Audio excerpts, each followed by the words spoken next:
Hello viewers, today we are going to study Sri Aurobindo's Bliss of Identity, which is included in BA 4th semester paper 1 of English Literature taught in STS University, Uttarakhand. Sri Aurobindo is also known as Aurobindo Ghosh. His inclusive years are 1872 to 1950. Was an Indian philosopher, yogi, guru, poet, and nationalist. He was also part of the Indian movement for independence from British rule. Then he became a spiritual reformer by introducing his visions on human progress and spiritual evolution. Today we are going to look at Sri Aurobindo as a poet. Let us discuss Sri Aurobindo as a poet. Sri Aurobindo is hailed today as one of the leading figures of the Indian Renaissance. He was popularly known as a philosopher, a poet, and a critic. He was one of the greatest intellectuals of the 20th century.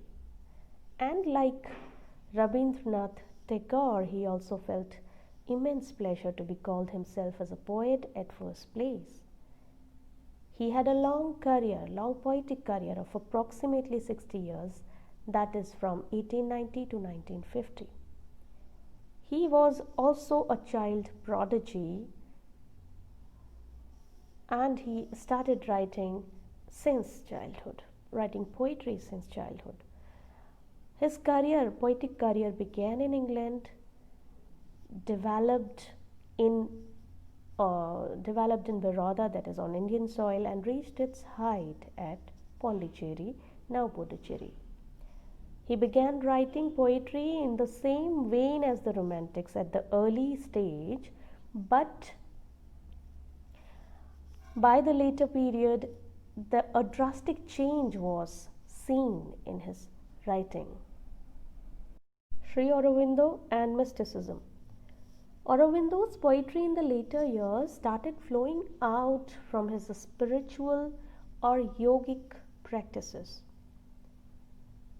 His writing gradually evolved from the romantic lyrics to prophetic or spiritual or full of mysticism.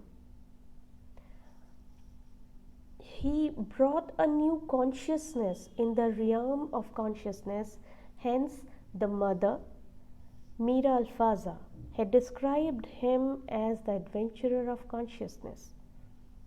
Hence, it can be said that mysticism is all pervading in the poems written by Aurobindo in the later years. These mystical experiences are nothing but the visions that Sri Aurobindo had during the spiritual experience. Thus, he is rightly called as a great mystical poet, as he has colored most of his poems with the mystical experiences. Aurobindo was a seer, a yogi, a poet. He was the one who propounded a philosophy of divine life on earth through spiritual evolution. He wrote many works, but some of the major works are Essays on the Gita, 1922, The Life Divine, 1939, The Synthesis of Yoga, 1948, The Ideal of Human Unity, 1949, and the most important literary work that he produced, Savitri, A Legend and a Symbol, 1950. This was an epic poem. Synthesis of Yoga is what deals with the practical guidance to integral yoga that was developed by Aurobindo himself. Before going to the explanatory part, let us read the poem first. Bliss of Identity. All nature is taught in radiant ways to move. All beings are in myself embraced. O fiery, boundless heart of joy and love, how art thou beating in a mortal's breast? It is thy rapture, flaming through my nerves, and all my cells and atoms thrill with thee. My body, thy vessel is, and only serves as a living wine cup of thy ecstasy. I am a center of thy golden light, and I its vast and vague circumference. Thou art my soul great, luminous and white, and thine my mind and will and glowing sense. Thy spirit's infinite breath I feel in me. My life is a throb of thy eternity. About the poem, Bliss of Identity is a poem of 14 lines, which is also called as a sonnet. The poem describes a blissful state which the poet experiences during the spiritual practices. So this poem is all about the mystical experience that the poet encounters during the meditative or yogic practices. Aurobindo, as we know, he is a poet of at first place, but he is also a great mystic who reveals this blissful state through various images and symbols in the poem. Let us go to the explanation now. Before that, I'd like to tell you that Aurobindo Ghosh is an excellent spokesperson of Indian philosophy, and the core of Indian philosophy is the individual himself is Brahman. He himself is God. God is not a separate entity. So in context of Indian philosophy, the word Brahman is used in place of God, which has a very vast connotation, as Brahman means someone who is absolute, who is infinite, boundless, unknowable. The core of Indian philosophy is Aham Brahmasmi, meaning I am the truth. According to the Indian philosophy, God is within the individual. Hence, they are not two separate entities, but one. Then, naturally, the question arises that if this is so, if the individual is Brahman and if the God is within the individual, then why are we so ignorant of it? Why do not we realize it? Why don't we realize it? It is just because of the ego.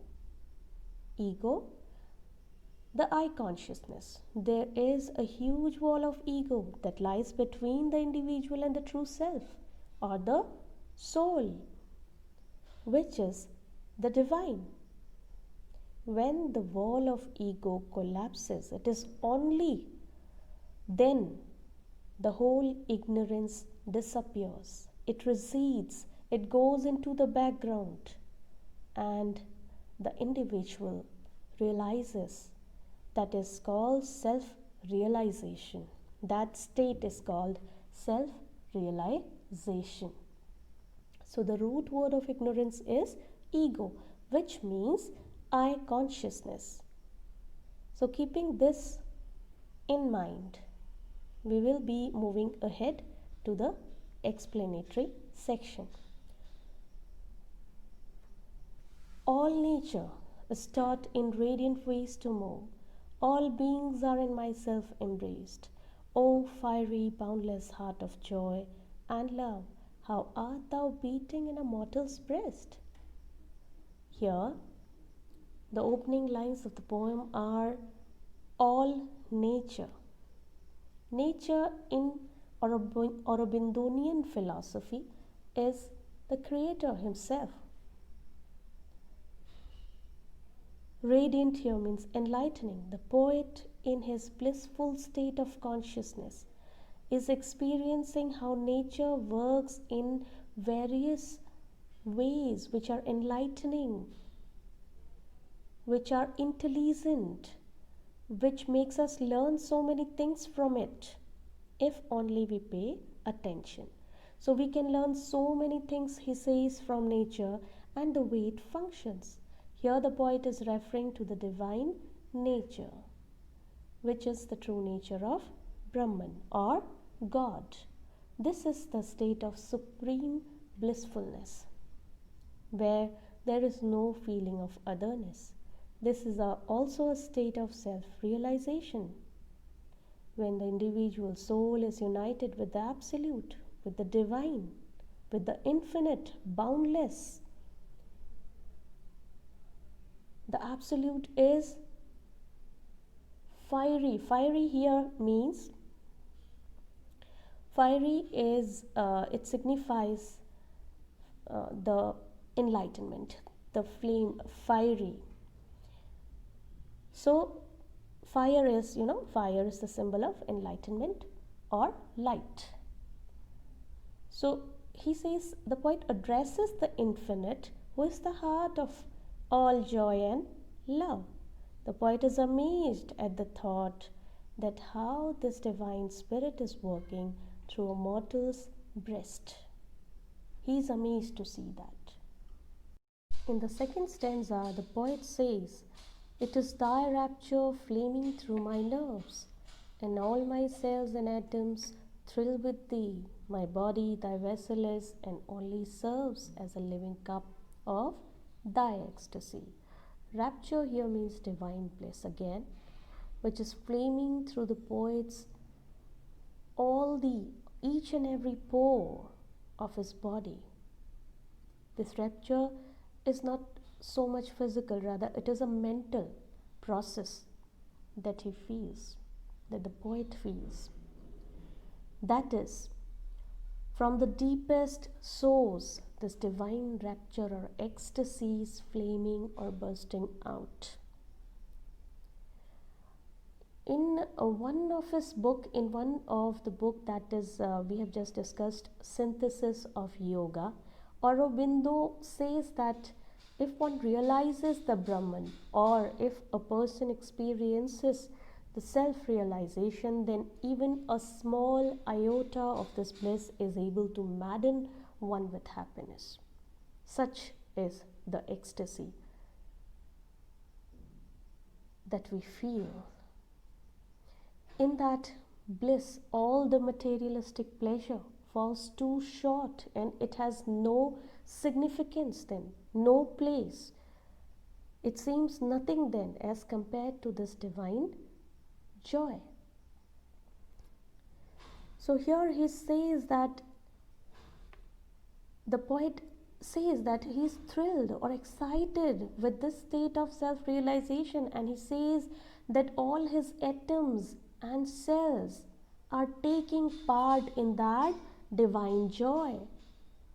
The poet says that this body has become thy means God's vessel, or just a medium. And the duty of the poet, what is the duty of the poet now after attaining this supreme bliss?